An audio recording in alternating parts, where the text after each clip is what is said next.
One area that I've seen a lot of leaders struggle is prioritization.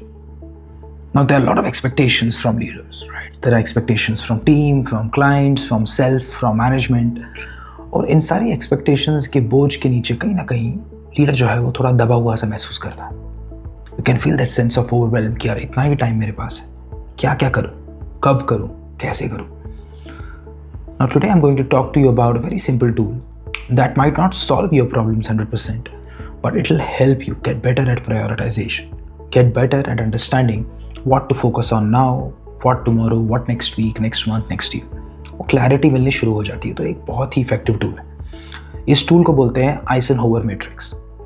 Now Eisenhower matrix has 4 parameters like any other matrix. On the left the parameters are important and urgent, and on the top the parameters are not important, not urgent. तो आपके 4 quadrant बन जाते हैं. Now I want you to list down all your tasks that you are responsible for, and then think what among these tasks fits in the quadrant 1, which is important and urgent both.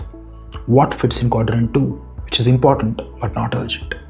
What fits in quadrant 3, which means it's urgent but not important. And what fits in quadrant 4, which means it's neither urgent nor important.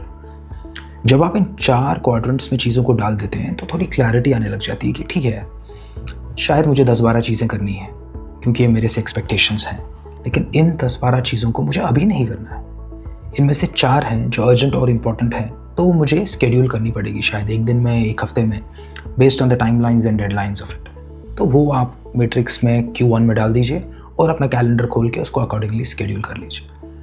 फिर चीज़ें हैं जो important है लेकिन urgent नहीं है, यानी कि यार अभी करने की ज़रूरत नहीं, करनी है, ज़रूरी है, अभी नहीं.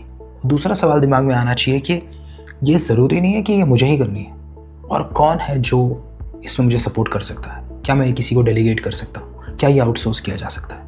तो ये कॉन्वर्जेशंस खुद के साथ होने लग जाती हैं और अकॉर्डिंगली आप उसको अपने कैलेंडर में डालते हैं, या तो आप उन लोगों से सपोर्ट मांगते हैं जो आपके साथ कोलैबोरेट कर सकते हैं या इस टास्क को कम्प्लीटली टेक ओवर कर सकते हैं.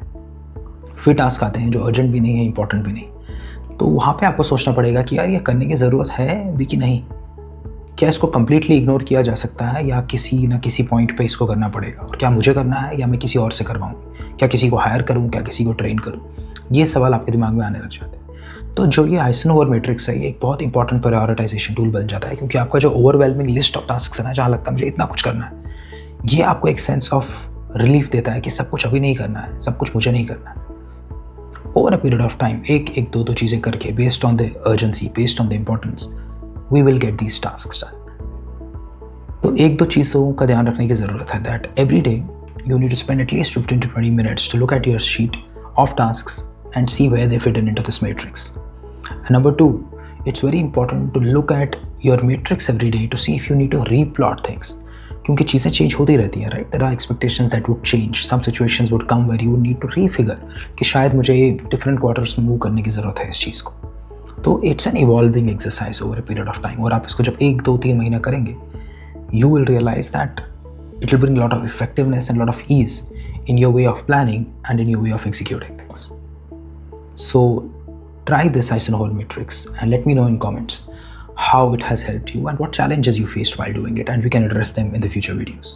All right, try it out.